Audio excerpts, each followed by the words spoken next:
খবর শুনছেন আজকের সংবাদ ইউটিউব চ্যানেল থেকে। জানাবো আজকের বাছাই করা তাজা খবর।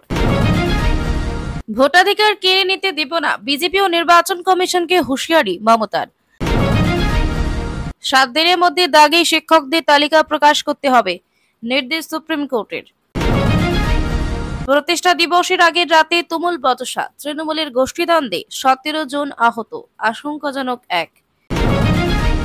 বিজেপি শাসিত রাজ্যে বাংলা ভাষীদের উপর আক্রমণের বিষয়ে আলোচনা। পাকিস্তানের নেপাল হয়ে বিহারে ঢুকেছে 3 জৈশ জঙ্গি, রাজ্য জুড়ে সতর্কতা। সল্টলেকে অবৈধভাবে ঢাকার অভিযোগ, নাবালিকা সহ 5 বাংলাদেশি গ্রেপ্তার। গোপন রিপোর্ট ফাঁস, নন্দীগ্রামে প্রার্থীর নাম নিয়ে শুরু তুমুল জল্পনা। এলাকার বৃদ্ধদের গুলি করে মারার হুমকি দুষ্কৃতীদের। জয় বাংলা স্লোগান দিচ্ছিলাম, হঠাৎ হামলা, ট্রেনের মধ্যে আক্রান্ত তৃণমূলের 2 ছাত্র নেতা। ক্ষমতা থাকলে বিজেপি 50 আসন পার করে দেখা, তৃণমূল ছাত্র পরিষদের প্রতিষ্ঠা দিবসের মঞ্চ থেকে চ্যালেঞ্জ অভিষেকের। বিস্তারিত খবরে যাওয়ার আগে আপনার কাছে একটাই অনুরোধ, চ্যানেলে যদি নতুন হয়ে থাকেন তাহলে চ্যানেলটি সাবস্ক্রাইব করে রাখুন, কারণ প্রতিদিনের বাছাই করা তাজা খবর আপনার কাছে পৌঁছে যাবে।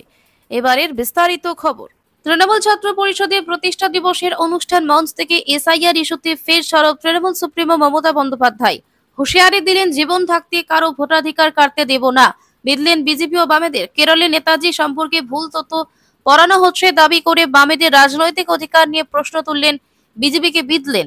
এসআইআর বাংলার শ্রমিকদের হেনস্থা ও পরিবারতন্ত্রের ইস্যুতে বিদলেন নির্বাচন কমিশনকেও। বললেন, আমি সব এজেন্সিকে সম্মান করি, কিন্তু বড়রা ললিপপ নিলে তা মানায় না।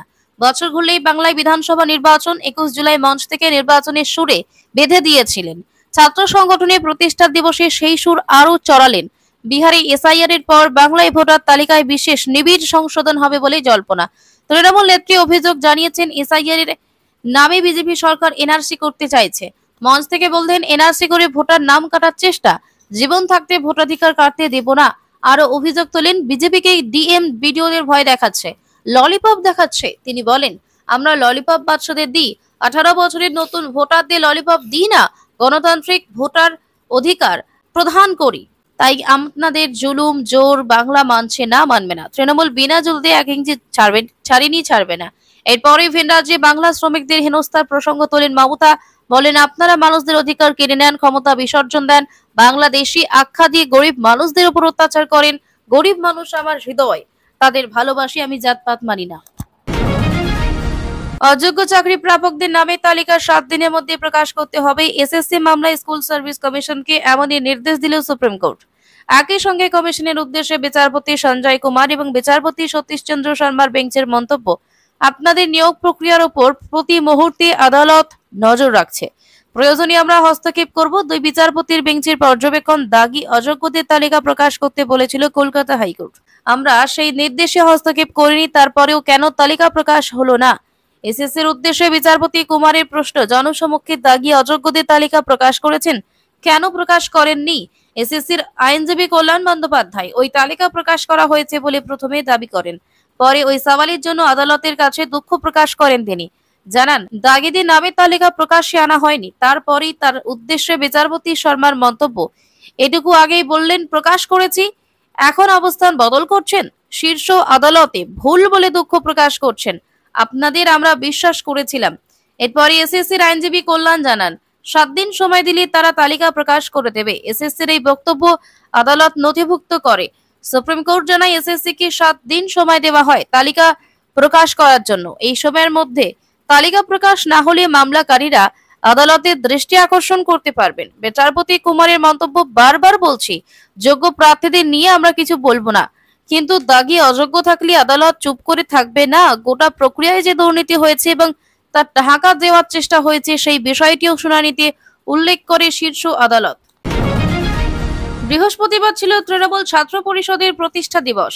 মেয়র রোডের অনুষ্ঠান থেকে দলের যুব নেতাদের উদ্দেশ্যে বিশেষ বার্তা দিয়েছেন দলনেত্রী মমতা বন্দ্যোপাধ্যায় এবং নেতা অভিষেক বন্দ্যোপাধ্যায়। কিন্তু সেই অনুষ্ঠানের আগে দলীয় কর্মীদের মধ্যে যে ঘটনা ঘটেছে তা আবারও অস্বস্তি বাড়াবে শাসক শিবিরের অন্দরে। ক্ষুদিরাম অনুশীলন কেন্দ্রে প্রতিষ্ঠা দিবসের আগের রাতেই তৃণমূল ছাত্র পরিষদের গোষ্ঠীদ্বন্দ্বের ঘটনা ঘটে। সূত্রের খবর, তৃণমূল ছাত্র পরিষদের রাজ্য সভাপতি তৃণাঙ্কুর ভট্টাচার্যের সামনেই সংঘর্ষে জড়ায় কোচবিহার পঞ্চানন দেববর্মা বিশ্ববিদ্যালয়ের দুই গোষ্ঠী।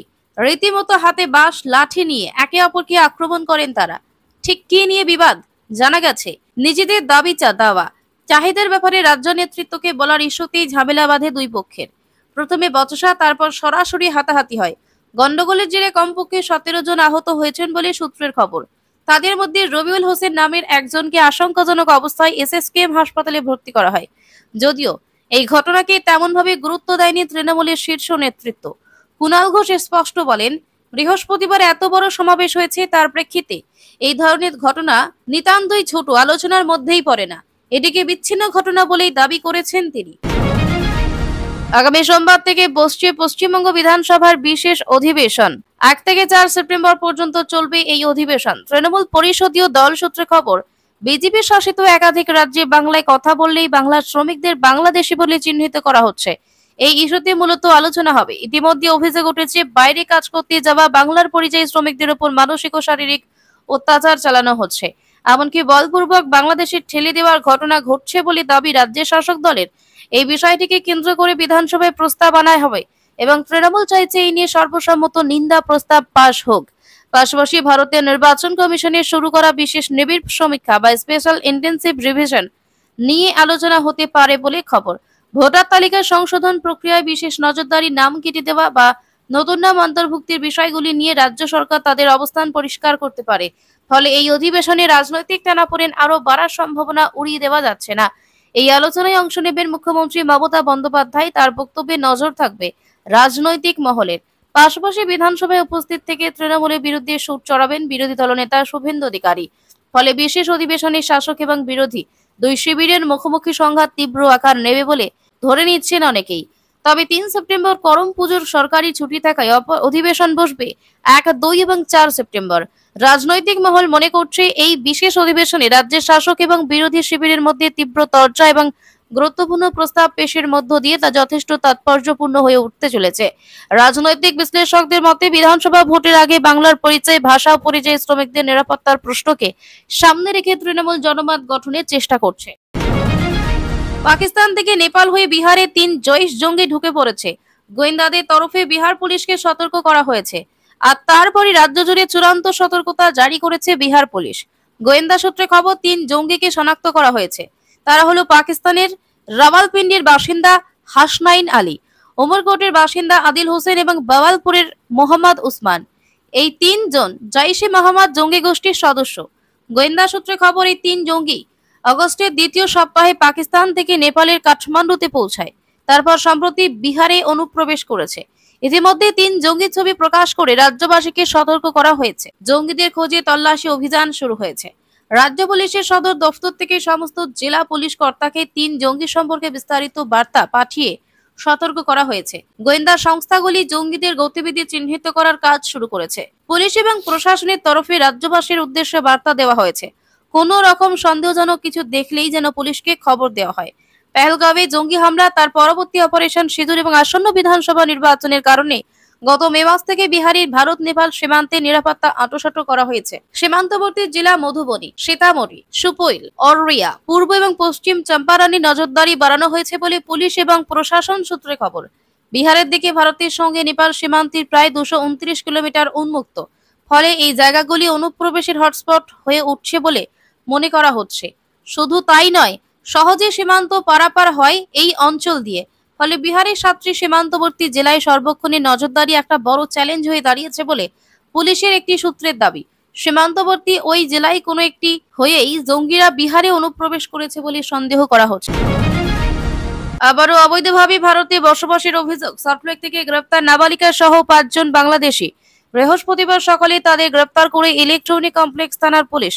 জানা গিয়েছে, গোপন সূত্রে খবর পেয়ে অভিযানে নামে পুলিশ। তাতেই জালে এক নাবালিকা সহ 2 মহিলা ও 2 পুরুষ। ধৃতদের নাম বৈদ্য মণ্ডল, প্রসেনজিৎ মণ্ডল, সুভাষী মণ্ডল, প্রমীলা মণ্ডল ও সাগরিকা মণ্ডল। তাদের সল্টলেকের উদয়নপল্লী এলাকা থেকে গ্রেপ্তার করা হয়। জানা গেছে, ধৃতদের মধ্যে 2 জন 6 মাস আগে বাংলাদেশ থেকে ভারতে এসেছে। বাকিরা 10 থেকে 15 বছর আগে বাংলাদেশ থেকে প্রথমে নদিয়ায় আসে, পরে নদিয়া থেকে সল্টলেকের উদয়নপল্লীতে এসে বাড়ি ভাড়া নিয়ে থাকতে শুরু করেন। পুলিশ জানায়, প্রথমকে তাদেরকে আটক করে ইলেকট্রনিক কমপ্লেক্স থানায় নিয়ে গিয়ে জিজ্ঞাসাবাদ করা হয়। পরে জানা যায়, 3 জন আগে এদেশে এলেও 2 জন মহিলা 6 মাস আগে বাংলাদেশ থেকে ভারতীয় অনুমতি ছাড়াই ঢোকেন।